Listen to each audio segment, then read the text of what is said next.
Royal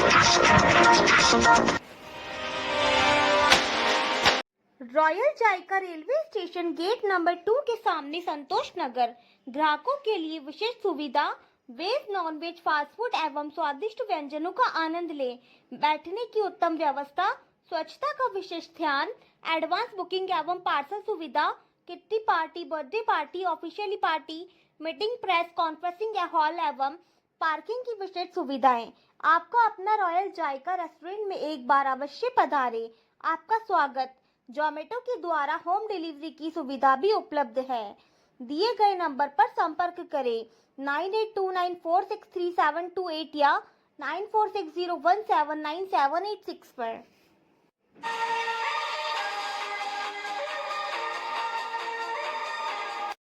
आज अजमेर से एक बड़ी खबर सामने आई। हिंदू सेना के राष्ट्रीय अध्यक्ष विष्णु गुप्ता ने ख्वाजा साहब के दरगाह को लेकर एक वाद दायर किया, जिसमें उन्होंने दरगाह के अंदर मंदिर के होने का दावा किया। इसी को लेकर दरगाह दीवान के बेटे सज्जाद नशीन सैयद नसीरुद्दीन चिश्ती ने एक प्रेस वार्ता का आयोजन किया। उन्होंने हिंदू सेना द्वारा किए गए इस दावे को सिरे से खारिज करते हुए कहा कि ऐसी संस्थाएं विशाली मानसिकता रखती है। उन्होंने कहा कि दरगाह न केवल मुसलमानों के लिए बल्कि अन्य धर्मों की भी आस्था का केंद्र है। उन्होंने सरकार से ऐसी संस्थाओं पर प्रतिबंध लगाने की मांग की है। मैं सैयद नसीरुद्दीन चिश्ती, जानशीन उत्तराधिकारी, आध्यात्मिक प्रमुख सज्जादा नशीन किबला दीवान सैयद आबिदीन साहब अजमेर शरीफ दरगाह से ऑफिस ऑफ द सज्जादा नशीन के बिहाफ पे आपसे मुखातिब हूँ। आज हम सब के बीच में एक बहुत अहम मसला है जिसके लिए मैंने आपको आमंत्रित किया है। आप लोग आए, तशरीफ लाए, बहुत बहुत शुक्रिया। जैसा कि आज के समाचार पत्रों से हमें जानकारी मिली है और अभी हमारे वकीलों से भी हमें जानकारी मिली है कि अजमेर न्यायालय में दरगाह ख्वाजा मोइनुद्दीन चिश्ती रहमतुल्लाह साहब के मामले में एक सिविल वाद दायर किया गया है हिंदू सेना नामक संस्था द्वारा कि यहाँ पर उन्होंने दावा किया है कि यहाँ पर शिव मंदिर होने का दावा किया है और विभिन्न प्रकार के दावे किए गए हैं, जिसको मैं ऑफिस ऑफ सज्जादा नशीन की तरफ से सिरे से नकारता हूँ। ये एक विषैली मानसिकता है। हमें पूरे देश को इस पर सोचना होगा कि देश में राजनीति और धार्मिक कट्टरता कितनी चरम सीमा पर पहुंच चुकी है कि अजमेर जैसी पवित्र स्थल ख्वाजा मोइनुद्दीन चिश्ती रहमतुल्लाह की दरगाह, जो हिंदुस्तान के मुसलमान नहीं पूरी दुनिया के मुसलमान और साथ साथ में मुसलमानों के साथ साथ हर धर्म के लोगों की आस्था का केंद्र है। हर धर्म के लोग इसका सम्मान करते हैं, यहाँ हाजिरी देते हैं। ये वो दरगाह है जहाँ पर प्रधानमंत्री नरेंद्र मोदी साहब हर साल नवाज के मौके पर चादर भेजते हैं। नरेंद्र मोदी जी के बर्थडे के मौके पे, उनके जन्मदिन के मौके पे यहाँ पर लंगर बना करके बांटा जाता है। तमाम धार्मिक और राजनीतिक लोग, चाहे वो किसी भी धर्म के हों, सबकी आस्था इस दरगाह से जुड़ी हुई है।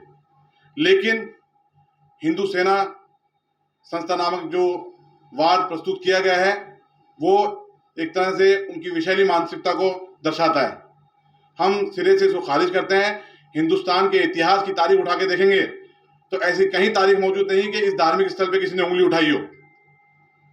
अजमेर दरगाह ख्वाजा मोइनुद्दीन चिश्ती रहमतुल्लाह 1192 में हिंदुस्तान में तशरीफ लाए और 1236 में आपका विसाल हुआ। उसके बाद से इस दरगाह के अंदर तमाम किस्म के जितने भी राजा रजवाड़े, चाहे वो मुगलों से पहले तुगलक हों, खिलजी हों, राजपूत राजा हों, यहाँ तक के मराठा भी, सब ने इसमें अपनी अकीदत जाहिर की है, इस दरगाह पे हाजिरी दी है। सबने मान सम्मान की नजर से इस धार्मिक स्थल को देखा है और उनके बाद में अंग्रेजों भी हुकूमत आई, उन्होंने भी मान सम्मान की नजर से इसको देखा। किसी भी तारीख में, किसी भी इतिहास की पुस्तक में इसका कहीं जिक्र नहीं है कि यहाँ पर किसी किस्म से भी मंदिर हो या किसी किस्म की पूजा पाठ रही हो। दरगाह के अतराफ में दरगाह जो 13 बीघा की एक भूमि है, दरगाह एंडोमेंट, उसके अंदर किसी किस्म से आज तक किसी इतिहास की बुक में नहीं है। और जिस एक सिंगल बुक का हवाला दिया जा रहा है, अजमेर हिस्टोरिकल एंड डिस्क्रिप्टिव, जो हरबिलास शारदा जी के द्वारा लिखी गई थी, उसकी कोई ऑथेंटिसिटी नहीं है।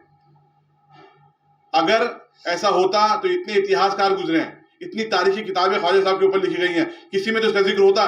ये एक देश में गंगा जमनी तहजीब और सांप्रदायिक सौहार्द को बिगाड़ने की कोशिश की गई है। मैं ऑफिस ऑफ सज्जादा नशीन किबला दीवान सैयद ज़ैनुल आबिदीन साहब की तरफ से, और मैं खुद बाज़ात गरीब नवाज की औलाद की हैसियत से इसका खंडन करता हूँ, सख्त अल्फाज में इसकी मजम्मत करता हूँ। और हुकूमत हिंद से मैं दरख्वास्त करता हूँ कि इसके अंदर इस तरह की जो धार्मिक संस्थाएं हैं, जो धर्म के नाम पे संस्था बना रखी है, और इस तरीके से देश में धार्मिक उन्माद को पैदा करने का काम करें, इन पे इस तरह रोक लगनी चाहिए, इनको बैन किया जाना चाहिए। हिंदुस्तान के अंदर अजमेर शरीफ की दरगाह ही ऐसी मरकज है जहाँ पर हर धर्म के लोग आते हैं। यहाँ तो हमेशा मोहब्बत अमन का पैगाम दिया गया, यहाँ तो अमन आस्ती का पैगाम दिया गया। यहाँ पर धर्म नहीं देखा जाता, यहाँ लोग आते हैं बिना धर्म जाने। यहाँ तो मोहब्बत अमन का पैगाम दिया जाता है, और आज उस दरगाह पर उंगली उठाई जा रही है, बहुत ही दुर्भाग्यपूर्ण है। हम इसको सिरे से कंडेम करते हैं। जिन झूठे तथ्यों पे, मनगढ़ंत इतिहास पे ये दावा पेश किया गया है, इसको पूरी मजबूती के साथ लड़ा जाएगा, इसकी सामना किया जाएगा, और इंशाअल्लाह ताला इस दावे को खारिज कराया जाएगा।